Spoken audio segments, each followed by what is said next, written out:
The Dzungar Khanate, also written as the Zunghar Khanate, was an Oirat Khanate on the Eurasian steppe. It covered the area called Dzungaria and stretched from the west end of the Great Wall of China to present-day Kazakhstan, and from present-day Kyrgyzstan to southern Siberia. Most of this area today is part of the Xinjiang Autonomous Region in China, Kazakhstan, and Kyrgyzstan. The Dzungar Khanate was the last major nomadic empire left from the Mongol Empire. In 1678, Galdan received from the Dalai Lama the title of Boshugtu Khan, thus confirming the Dzungars as the leading tribe within the Oirats. However, the Dzungar rulers bore the title of Khanate, while the state itself was still referred to as the Dzungar Khanate. Following the deaths of Galdan Boshugtu Khan in 1697 and his successor Zunghar Khanate in 1727, the Khanate fell into a steep decline from which it would never recover, ultimately leading to its annexation and genocide by the Qing dynasty during the period of 1755 to 58.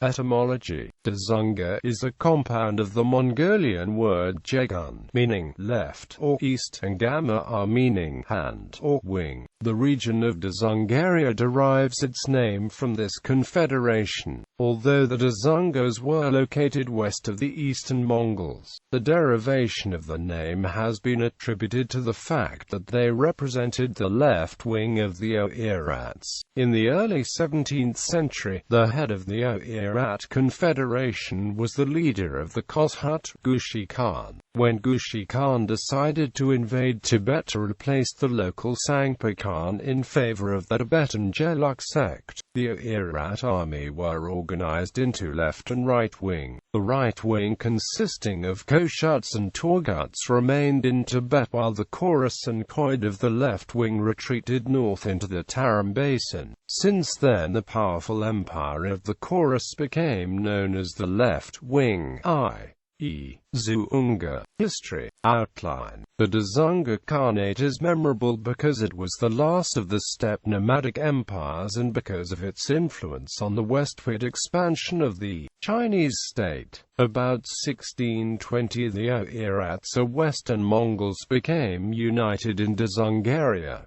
By about 1680 they had conquered the Tarim Basin to the south. In 1688 Galdan defeated the Khalkhas, or Eastern Mongols, many of whom fled southeast to Inner Mongolia, where they became and remained Manchu subjects. In 1696, the Manchu defeated Galdan the Ulaanbaatar, chased him westward and gained control over Outer Mongolia. In 1717 Zunghar Khanate sent an army to Tibet.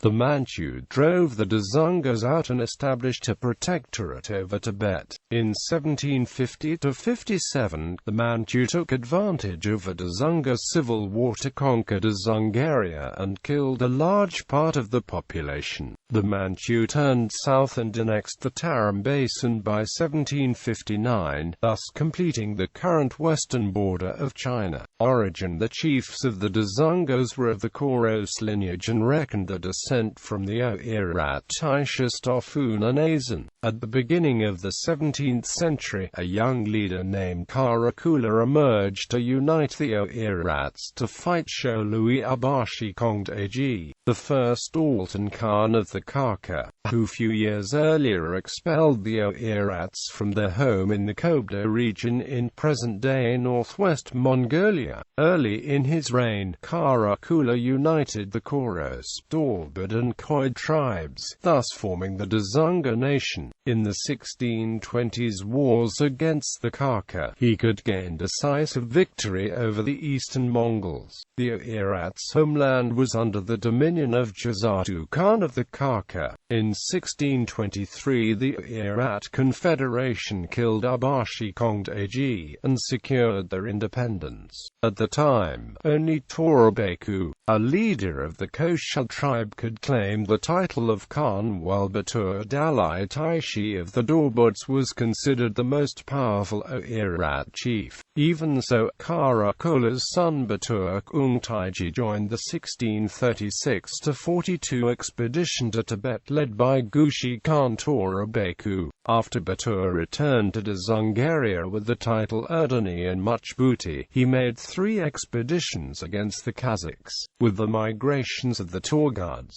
the Koshuds and the Dorbuds from 1630 to 1677, the Dzungars' relative power was increased in Dzungaria. The conflicts by the Dzungars are remembered in a Kazakh ballad Elimai. The Dzungars went to war against the Kyrgyz, Tajiks, Uzbeks, and Kazakhs when the Dzungars invaded deep into Central Asia to Eurasian Tashkent in 1643 under Batur Kong Taiji. In 1653 Sengi succeeded his father Batur Kung Taiji as Dzungarian chief, but an internal strife with his half-brother Chechen Taiji involved the Koshud. From 1657 on, Amin Dara's sons Sengi and Galdan faced disaffection from the half-brothers. With the support of Oirat Khan of the Koshud, this strife ended with Seng's victory in 1661. In 1667 he captured Erenchal Obsang Taiji, the third and last Altan Khan.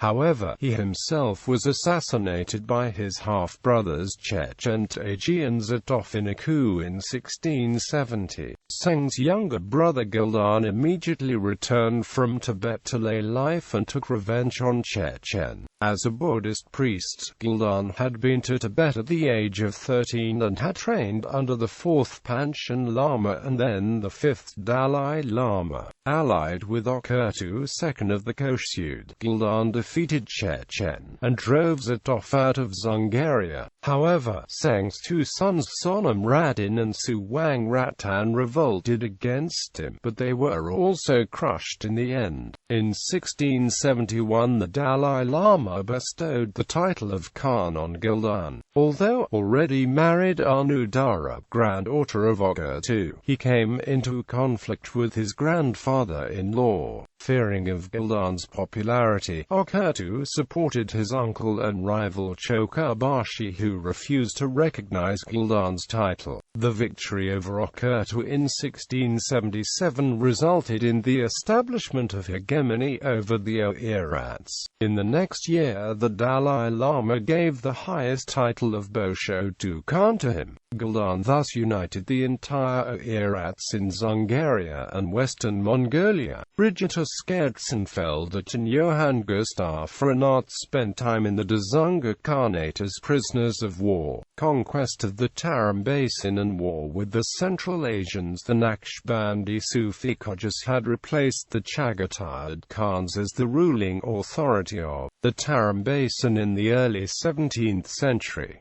They defeated the White Mountain. The exiled ruler Afaq of the White Mountain asked the 5th Dalai Lama for military assistance in 1677. By the request of the latter, Galdan initiated the Dzungar conquest of Altashar and conquered the Tarim Basin, installing Afaq as his client ruler there. Galdan decreed that the Turkestanis would be judged by their own law except in cases affecting the Dzungar Empire. The Dzungars kept control over the Tarim Basin until 1757. In 1680 the Black Kyrgyz raided Mofulistan and occupied Yarkand. The inhabitants of Yarkand appealed to Galdan Khan for help. The Dzungars conquered Kashgar and Yarkand, and Galdan had its ruler chosen by its inhabitants. Then he invaded the north of Tengeri Mountain in modern Kazakhstan the next year, but failed to take Seram city. Eventually, he could conquer Turfan and Hami the next year. In 1683 Galdan's armies under Ratan reached Tashkent and the Sir Darya and crushed 2 armies of the Kazakhs. After the Galdan subjugated the Black Kyrgyz and ravaged the Fergana Valley. From 1685 Galdan's forces aggressively pushed the Kazakhs, while his general Ratan took Taraz city, and his main force forced the Kazakhs to immigrate westwards. In 1698 Galdan's successor Suwang Ratan reached Tengiz Lake and Turkestan, and the Dzungars controlled Jesu Tashkent until 1745. Rivalry with Khalkha. At first the Khalkhas and Oirats were in league, bound by the provisions of the Mongol Oirat Code. In order to cement this union, Galdan attempted to ally with Zizatu Khan Shira, who lost part of his subjects to Tashiyetu Khan Chak and Orji, and moved his order near the Altai range. Tashiyetu Khan attacked the right wing of the Khalkhas and killed Shira in 1687. Galdan dispatched troops under his younger brother Dorji Jav against the Tashiyetu Khan the next year, but they were eventually defeated and Dorji Jav was killed in the ensuing battle. Chak and Orji murdered Degdi Murganahai of the Zizatu Khan, who was on the way to Galdan. The king court intervened and called off the Mongolian aristocrats to assemble a conference to avenge the death of his brother and expand his influence over other Mongol areas. Galdan strategically prepared for a war with Khalkha. Galdan established a friendly relationship with the Russians, who were at war with Tashiyetu Khan over territories near Lake Baikal in northern Khalkha. Bonded by a common interest in defeating Khalkha, both Galdan and the Russians simultaneously attacked Khalkha and conquered most of the territories of Khalkha. Armed with superior firearms bought from Russians, Galdan attacked the land of the late Zizatu Khan, and advanced to the dominion of Chak and Orji. The Russian Cossacks meanwhile attacked and defeated Khalkha's contingent of 10,000 near Lake Baikal. After two bloody battles with the Dzungars near Erdin Zuu Monastery and Tomor, Chak and Orji and his son Galdan Orji fled to the Ongi River. The Dzungars occupied the Khalkha homeland and forced the Jetsundambak Utaktu Zanabizar to flee. The king court strengthened its northern border garrisons, and advised the Khalkhas to resist Galdan. After being reinforced by fresh troops, the Tashiyetu Khan Chak and Orji counterattacked the Dzungars, and fought with them near Olagor Lake on August 3, 1688. The Oirats won after a three-day battle. Galdan's conquest of Khalkha Mongolia made Zanabizar and Chak and Orji submit to the Qing dynasty in September of the same year. Galdan's war against Qing. By his victory in 1688, Galdan had driven the Khalkhas into the arms of the king and made himself a military threat to the Manchus. Unfortunately for Galdan, Kangxi was unusually vigorous and warlike. In 1690 the Manchus and the Dzungars fought at Ulaanbaatar and Galdan withdrew to the north. The problem with all of these nomad wars was that the Manchu could not maintain a permanent army on the steppe. If the Manchu sent an army, the nomads would flee and come back when the Manchu ran out of supplies. In 1696 Galdan was on the upper Karelin River east of Ulaanbaatar, about 700 kilometers northwest of Peking. Kangxi's plan was to personally lead an army northwest to Galdan while sending a second army north from the Ordos region to block his escape. Kangxi reached the Karelin, found Galdan gone, and was forced to turn back due to lack of supplies. On the same day that Kangxi turned back, Galdan blundered into the Western Army and was disastrously defeated in the Battle of Jamodo near the Upatul River east of Ulaanbaatar at Zunghar. Galdan's wife Arnuz was killed and the Manchus captured 20,000 cattle and 40,000 sheep. Galdan fled with his remaining 40 or 50 men. He gathered a few thousand followers who later deserted due to hunger. In 1697 he was in the Altai Mountains near Kovt with 300 men when he died suddenly under mysterious circumstances. He was succeeded by Suwang Ratan, who had revolted against him. Intervention in Tibet. The Dzungars, led by Suwang Ratan's brother Sirandondup, invaded Tibet, which was then dominated by the Khalkha Khanate, founded by the Koshuts, another Oirat tribe. In 1717, deposed Yesh Gyatso, who pretended to the position of the Dalai Lama. The fifth Dalai Lama had encouraged Mongolian lamas to prevent any non-Gelugpa teaching among the Mongols. The Dzungars soon began to loot Lhasa, thus losing initial Tibetan goodwill towards them. The King Kangxi Emperor retaliated in 1718, but his military expedition was annihilated by the Dzungars in the Battle of the Salween River, not far from Lhasa. Many Nyingmapa and Bonpos were executed, and Tibetans visiting Dzungar officials were forced to stick their tongues out so the Dzungars could tell if the person recited constant mantras.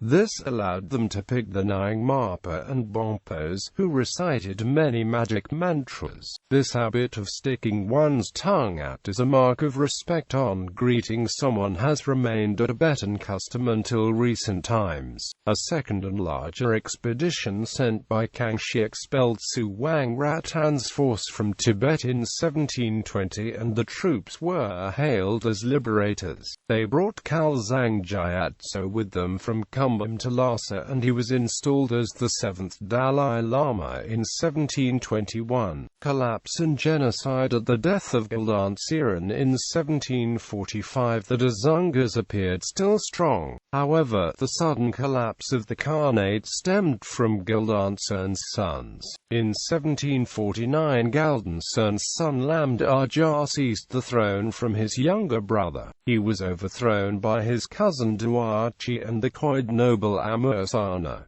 but they began to fight each other for succession. In 1753, Duarchi's three relatives ruling the Daubd and Bayard surrendered to the king after the conflict with Duarchi, and migrated to Kharkha. Amursana of Khoid followed them. In spring 1755, the Qing dynasty attacked Kulja, leading to the capture of the Dzungar Khan, who was handed over by the Ukchurpan County Beg Kyrgyz. Amursana requested that he be made Dzungar Khan, but the Qianlong Emperor would only make him Khan of Khoid, one among four equal Khans. In summer, Amursana along with Chingunjav led a revolt against the king. Over the next 2 years, the Manchu and Mongol armies of the Qing dynasty destroyed the remnants of the Dzungar Khanate. The last leader, Prince Amursana, revolted against the king, and fled north to seek refuge with the Russians.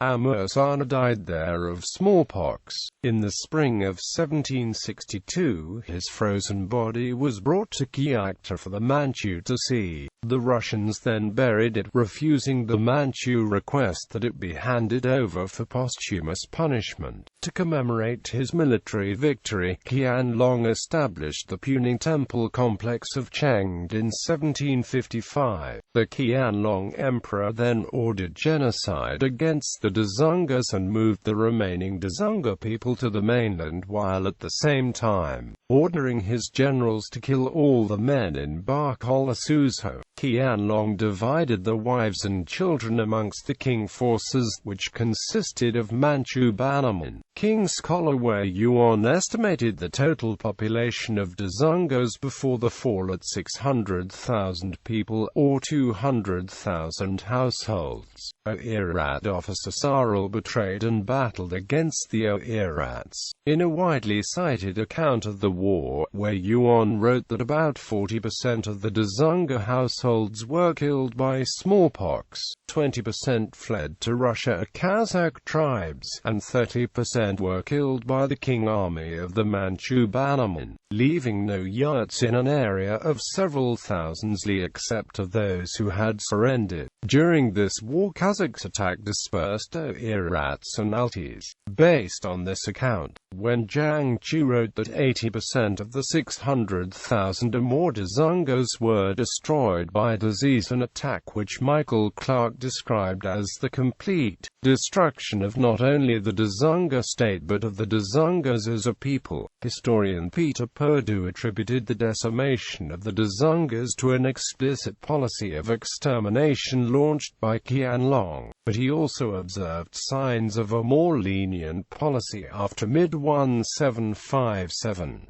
Mark Levena, a historian whose recent research interests focus on genocide, has stated that the extermination of the Dzungars was arguably the 18th-century genocide par excellence. Quote, "It was not until generations later that Dzungaria rebounded from the destruction and near liquidation of the Dzungars after the mass slayings of Dzungars. Anti-Dzungar Uyghur rebels from the Turfan and Hami oases had submitted to Qing rule as vassals and requested Qing help for overthrowing Dzungar rule. Uyghur leaders like Emin Kolya were granted titles within the Qing nobility, and these Uyghurs helped supply the Qing military forces during the anti-Dzungar campaign. The Qing employed Kolya Emin in its campaign against the Dzungars and used him as an intermediary with Muslims from the Tarim Basin to inform them that the Qing were only aiming to kill the Oirats and that they would leave the Muslims alone, and also to convince them to kill the Oirats themselves and side with the Qing, since the Qing noted the Muslims' resentment of the former experience under Dzungar rule at the hands of Suwang Ratan.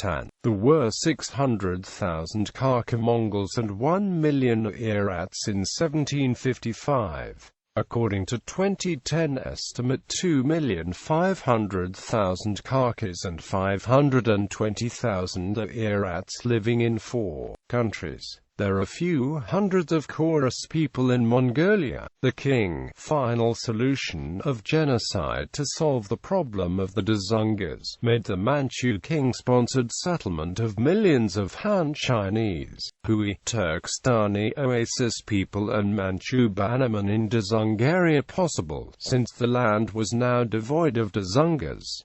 Professor Stanley W. Toops noted that today's demographic situation is similar to that of the early Qing period in Xinjiang. In northern Xinjiang, the Qing brought in Han, Hui, Uyghur, Xibe, and Kazakh colonists after they exterminated the Oirats in the region, with 1/3 of Xinjiang's total population consisting of Hui and Han in the northern while around 2/3 were Uyghurs in southern Xinjiang's Tarim Basin.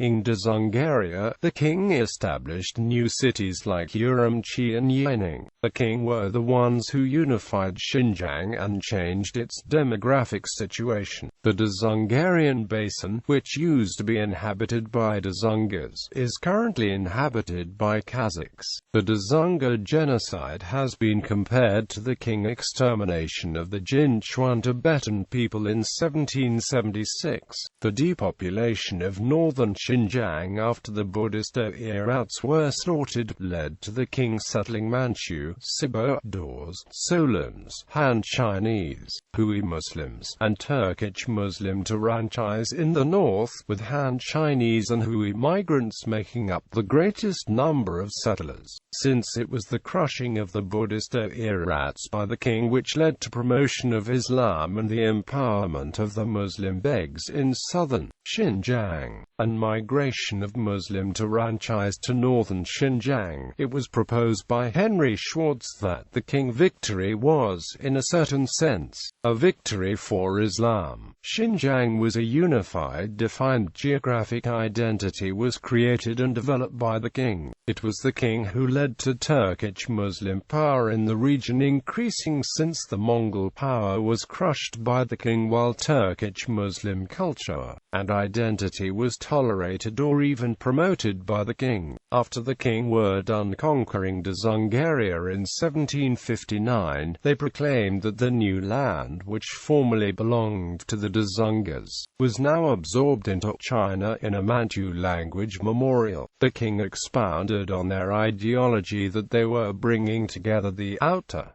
non-Han Chinese like the Inner Mongols, Eastern Mongols, Oirat Mongols, and Tibetans together with the inner, Han Chinese, into one family, united in the king state, showing that the diverse subjects of the king were all part of one family. The king used the phrase Zhonghuaiyijia or Neihuaiyijia to convey this idea of unification of the different peoples. Leaders of the Dzungar Khanate: Karakula, title Kongtaji; Erdani Batur, title Kongtaji; Sengi, title Kongtaji; Galdan Boshugtu Khan, titles Kongtaji, Boshugtu Khan; Suwang Ratan, title Kongtaji Khan; Galdan Siran, title Kongtaji; Suwang Dorji Namjal, title Kongtaji; Lama Dorji, title Kongtaji; Dawachi, title Kongtaji; Amursana. Note: although Amursana had de facto control of some areas of Dzungaria during 1755 to 1756, he could never officially become Khan due to the inferior rank of his clan, the Khoid.